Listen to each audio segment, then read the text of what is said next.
అమరావతికి big Boost. ఒకే రోజు రెండు కీలక ప్రాజెక్టులు ప్రారంభం కాబోతున్నాయి. ఒకవైపు ప్రజా ప్రతినిధులకు హై రైజ్ నివాస సముదాయం, మరోవైపు రాజధానికి మెయిన్ యాక్సిస్గా సీడ్ యాక్సిస్ రోడ్.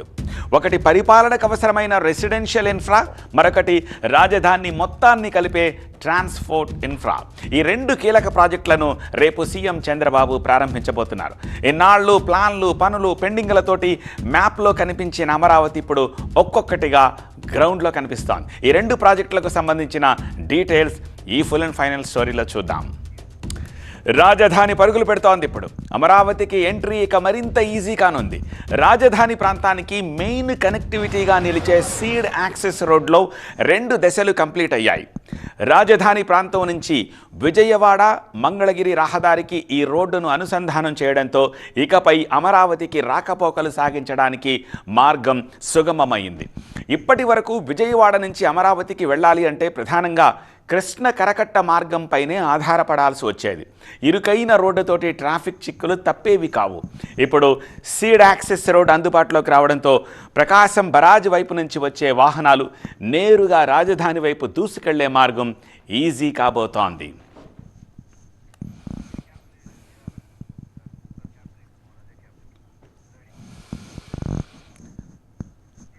రాజధానిలో నిర్మిస్తోన్న రహదారుల్లో E3 రోడ్డు అత్యంత కీలకమైంది. ఈ సీడ్ యాక్సిస్ రోడ్డుకు ఉత్తర దక్షిణంగా మరో 17 రోడ్లు అనుసంధానం అవుతాయి. దీనివల్ల రాజధానిలో ఏ ప్రాంతం నుంచైనా ఎక్కడికైనా వెళ్ళడానికి సౌకర్యంగా ఉంటుంది. ఈ మార్గం అందుబాటులోకి రావడంతో రాజధాని ప్రాంతానికి రాకపోకలు మరింత మెరుగుపడనున్నాయి.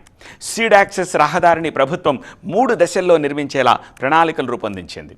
ఫేజ్ 1 14 కిలోమీటర్లు. దొండపాడు నుంచి వెంకటపాలెం మంతెన ఆశ్రమం వరకు ఇది విస్తరించి ఉంటుంది. ఫేజ్ 2 దాదాపు 4 కిలోమీటర్లు. ఇది వెంకటపాలెం నుంచి ఉండవల్లి వరకు రహదారి ఆల్రెడీ నిర్మించారు. ఇక ఫేజ్ 3 3.5 కిలోమీటర్లు. ఉండవల్లి దగ్గర మేజర్ వంతెన నుంచి ఎలివేటెడ్ కారిడార్ నిర్మాణంతో తాడేపల్లి మణిపాల్ ఆసుపత్రి దగ్గర జాతీయ రహదారి 16 తోటి అనుసంధానం అవుతుంది. ఇందులో భాగంగా ఉండవల్లి వరకు 2 దశల నిర్మాణ పనులు పూర్తయిపోయాయి. ఉండవల్లి నుంచి నేషనల్ హైవేకి అనుసంధానం చేసే 3వ దశ పనులు ప్రస్తుతం శరవేగంగా జరుగుతున్నాయి.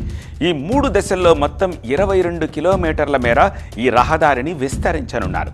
ఇది 60 మీటర్ల వెడల్పుతో BRTS లేన్లతో పాటు ఎడమ కుడివైపులా సర్వీస్ రోడ్లను కూడా నిర్మిస్తారు. వీటితో పాటు స్ట్రామ్ వాటర్ డ్రైన్, తాగునీటి పైప్ లైన్లు, గ్యాస్ పైప్ లైన్లు, cycling track, jogging track, under ground road మాత్రమే కాదు, ఫ్యూచర్ క్యాపిటల్కు ఇది ఫ్యూచర్ ఇన్ఫ్రా మోడల్గా దీనిని తీర్చిదిద్దుతున్నారు. చంద్రబాబు ప్రారంభించనున్న సీడ్ యాక్సెస్ సైడ్ రోడ్లకు అధికారులు అన్ని ఏర్పాట్లు సిద్ధం చేసేశారు. మరింత సమాచారం మా అసోసియేట్ ఎడిటర్ ఈశ్వర్ అందిస్తారు.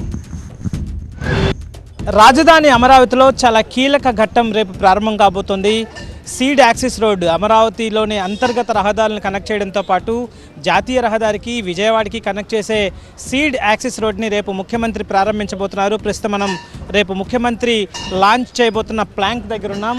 ఇది అమరావతి షేప్లో, అమరావతికి ఏ ఆకారంలో ఒక లోగో ఉంటుంది కదా, దాంట్లో అట్లాంటిది ఇది రేపు ముఖ్యమంత్రి దీన్ని ఇక్కడ అన్వీల్ చేయబోతున్నారు. ఆ తర్వాత ఇక్కడ బహిరంగ సభ ఒకటి ఏర్పాటు చేయబోతున్నారు. ఒకసారి మనం దీనికి సంబంధించిన వివరాలన్నీ పూర్తిగా చూసే ప్రయత్నం చేద్దాం. ప్రస్తుతం మనం ఉన్న ఈ ప్రాంతం ఉండవల్లి ప్రాంతంలో ఉన్నాం. ఇక్కడ ఇది connectivity seed access road Dondapadu నుంచి ప్రారంభమై ఇక్కడ వరకు దాదాపుగా 18 కిలోమీటర్ల మేరకు ఇక్కడ వరకు ఉంటుంది. సో ఇది స్టీల్ బ్రిడ్జ్. ఇది ఈ రోడ్డుని కనెక్ట్ చేయడానికి మనతో ప్రస్తుతం NCCకి సంబంధించిన ఇంజనీర్ ఉన్నారు. దీనికి సంబంధించిన వివరాలు చెప్పబోతున్నారు.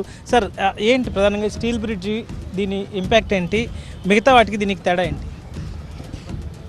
ఈ స్టీల్ బ్రిడ్జ్ వచ్చేసి మిగిలినటువంటి గడ్డల బ్రిడ్జెస్ కంటే ఇది తొందరగా చేసుకోవచ్చు. మిగిలిన దానికంటే కూడా టైం సేవ్ అవుతుంది అనమాట. ఎందుకంటే మనకి రాజధానికి వెళ్ళడానికి ఇది ప్రధానమైనటువంటి రహదారిగా ఉంటుంది. సో దీనివల్ల ఈ యొక్క స్టీల్ బ్రిడ్జి కంప్లీట్ అవడం వల్ల ఎక్కడి నుంచి మనం హైకోర్టుకి కానీ లేకుంటే సెక్రటరియట్కి కానీ ఓన్లీ 10 నిమిషాల్లోనే మనం రీచ్ అయిపోవచ్చు. ఈ రహదారి మార్గాన్ని చూస్తే సీడ్ యాక్సిస్ రోడ్లో ఇది స్టీల్ బ్రిడ్జ్. ఇది వాస్తవానికి దీన్ని స్టీల్ బ్రిడ్జ్గా ఎందుకు నిర్మించారంటే, ఇది మామూలు బ్రిడ్జ్ నిర్మించాలంటే ఎక్కువ సమయం పట్టే అవకాశం ఉంటుంది. కింద వేస్తున్న గ్రెడ్డర్ల నిర్మాణం సాధారణంగా సాధారణ గడ్డలు అంటే సిమెంటు కాంక్రీట్తో చేసే గడ్డలు అయితే చాలా పెద్ద ఎత్తున సమయం పట్టే అవకాశం ఉంటుంది కాబట్టి అవి కాంక్రీటు సెట్ కావాలి, అవి సీట్ అవ్వాలంటే చాలా సమయం పడుతుంది. సో ఇప్పటికే ఆలస్యం అవుతున్న నేపథ్యంలో ఈ పనులని కనెక్టివిటీని వీలైనంత త్వరగా ఇవ్వాలన్న ఉద్దేశంతో ప్రభుత్వం ఈ స్టీల్ బ్రిడ్జ్ని ఏర్పాటు చేసింది. ఈ ప్రాజెక్ట్ని రేపు ముఖ్యమంత్రి డెడికేట్ చేయబోతున్నారు. దీన్ని ఒక పెద్ద ఈవెంట్ లాగా చేయబోతుంది ప్రభుత్వం. ఎందుకంటే అమరావతి రాజధాని ఎప్పటి నుంచో దీన్ని ఎదురు చూస్తుంది. ముందుగా నగరం నిర్మించాలంటే మౌలిక సదుపాయాలు పూర్తి కావాలి, ప్రధానంగా రహదారులు నిర్మాణం కావాలి. అమరావతిలోకి ఎంటర్ అవ్వాలంటే దీని ద్వారానే. కాబట్టి భవిష్యత్ అవసరాలు అంటే దాదాపుగా 1 కోటి మంది ఉండే అవకాశం ఉంది. లేకపోతే సమీప భవిష్యత్తులో 1 కోటి మంది వరకు ఇక్కడ నివాసం ఉండే విధంగా వాళ్ళకి అవసరమైన అన్ని మౌలిక సదుపాయాలను ఏర్పాటు చేసే విధంగా దీన్ని ఇక్కడ నిర్మిస్తున్న నేపథ్యం కనిపిస్తుంది. వెంకట్తో Eshwar, TV9, seed access road నుంచి. అమరావతిలో ప్రజాప్రతినిధుల కోసం నిర్మించిన హై రైజ్ హౌసింగ్ కాంప్లెక్స్ కూడా రేపు ప్రభుత్వానికి అందుబాటులోకి రాబోతోంది. దీనికి సంబంధించిన డీటెయిల్స్ కూడా చూద్దాం. అమరావతిలో ప్రజాప్రతినిధుల నివాస సముదాయాన్ని నేలపాడు వద్ద 11 ఎకరాల విస్తీర్ణంలో నిర్మించారు. ఒక్కొక్క నివాస యూనిట్ దాదాపు 3500 చదరపు అడుగుల బిల్డ్ అప్ ఏరియాతోటి ఉంటుంది. 9 టవర్లుగా దీని నిర్మాణం చేపట్టారు. ఇందులో 6 టవర్లు ఎమ్మెల్యేలకు, 3 టవర్లు ఎమ్మెల్సీలకు కేటాయించారు. ఒక్కొక్క టవరు సెల్లార్తో పాటు 12 అంతస్తులు ఉంటుంది. ఒక్కొక్క టవర్ ఎత్తు 50 మీటర్లు ఉంటుంది. ఇది కేవలం నివాస సముదాయం మాత్రమే కాదు, ఆధునిక వసతులతో కూడిన సమగ్ర హౌసింగ్ కాంప్లెక్స్. ప్రతి టవర్లో కూడా 15 మంది సామర్థ్యంతో ఉండే ప్యాసింజర్ లిఫ్ట్, సర్వీస్ లిఫ్ట్ కూడా ఏర్పాటు చేశారు. 24 గంటలు సీసీ కెమెరాల నిఘా ఉంటుంది. అగ్ని ప్రమాదాల నివారణకు ఫైర్ ఫైటింగ్, ఫైర్ సేఫ్టీ వ్యవస్థ అంటూ ఏర్పాటు చేశారు. విద్యుత్ సరఫరా కోసం జనరేటర్లు, ట్రాన్స్ఫార్మర్లు కూడా ఉన్నాయన్నమాట. మరింత సమాచారం మా అసోసియేట్ ఎడిటర్ ఈశ్వర్ అందిస్తారు. అమరావతిలో సీడ్ యాక్సిస్ రోడ్డుతో పాటు మరో కీలకమైన మౌలిక వసతుల సదుపాయాల ప్రాజెక్టుకు సంబంధించి ముఖ్యమంత్రి రేపు లాంచ్ చేయబోతున్నారు. ఎమ్మెల్యేలు, ఎమ్మెల్సీలు అంటే అమరావతి అంటే కేవలం భవనాల నిర్మాణాలు మాత్రమే కాదు, ఇప్పుడు ప్రస్తుతం పరిపాలిస్తున్న నేతలు, ప్రజాప్రతినిధులు ఎవరైతే ఉన్నారో వాళ్ళకి అవసరమైన ఇళ్ల సముదాయం పూర్తయింది. దానికి సంబంధించి రేపు CRDA ఇక్కడ ఉన్న నోడల్ ఏజెన్సీ దీన్ని GADకి అప్పగించబోతుంది. ఆ తర్వాత అసెంబ్లీ అథారిటీస్ వీటికి సంబంధించి సభ్యులు కేటాయించబోతున్నారు. ఆ ఇళ్ల నిర్మాణాన్ని ఒకసారి మనం చూస్తే ఎంట్రన్స్లో దాదాపుగా 9 టవర్స్ని ఇక్కడ ఏర్పాటు చేయడం జరిగింది. ఒక్కొక్క టవర్లో 12 ఫ్లోర్స్ ఉంటాయి. ఒక్కొక్క ఫ్లోర్లో 2 ఇల్లు ఉంటాయి. ఒకసారి మనం చూడొచ్చు, ఇది ఫోయర్. ఇది ఇక్కడ నుంచి లోపలికి వస్తే ఫోయర్తో పాటు ఒక విశాలమైన లివింగ్ స్పేస్ ఉంటుంది.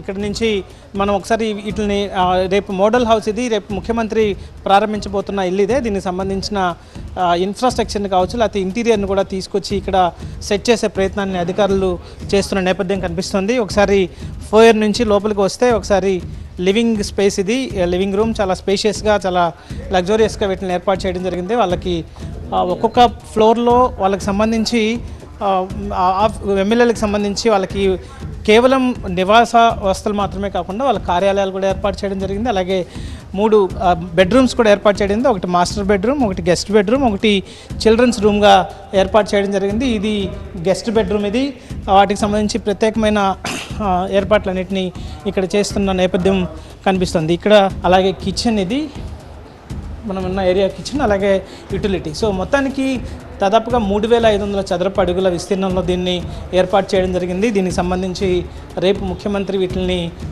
CRDA నుంచి ప్రభుత్వం హ్యాండ్ ఓవర్ చేయబోతుంది. ఆయన హ్యాండ్ ఓవర్ చేయబోతున్నారు. ఆ తర్వాత అలాట్మెంట్ జరగబోతుంది. మొత్తం ఇది ఒక లగ్జూరియస్ విల్లాస్గా, ఒక గేటెడ్ కమ్యూనిటీ లాగా దీన్ని ఏర్పాటు చేయడం జరిగింది. ఇక్కడ కేవలం నివాసం మాత్రమే కాకుండా వినోదానికి సంబంధించినవి కావచ్చు, లేకపోతే స్పోర్ట్స్కి సంబంధించినవి కావచ్చు, లేకపోతే మిగతా క్లబ్ హౌస్కి సంబంధించి కావచ్చు, అన్ని వస్తువులతో దీన్ని ఒక ప్రీమియర్ విల్లాగా దీన్ని ఏర్పాటు చేసిన నేపథ్యం కనిపిస్తుంది. సో మొత్తానికి రేపు దీన్ని లాంచ్ చేయబోతున్నారు. అందుకు అవసరమైన ఏర్పాట్లన్నీ అధికారులు చేసే పనిలో ఉన్నారు. వెంకట ఈశ్వర్, TV9, రాజధాని అమరావతి నుంచి. ఒకవైపు రాజధానికి రూట్ క్లియర్ చేస్తోన్న సీడ్ యాక్సిస్ రోడ్డు, మరోవైపు రాజధాని పరిపాలనకు వేదిక కాబోతోన్న హై రైజ్డ్ రెసిడెన్షియల్ టవర్స్. అంటే రోడ్లు వస్తున్నాయి, భవనాలు వస్తున్నాయి, కనెక్టివిటీ పెరుగుతోంది. అమరావతి నిర్మాణంలో ఇది సరికొత్త చాప్టర్.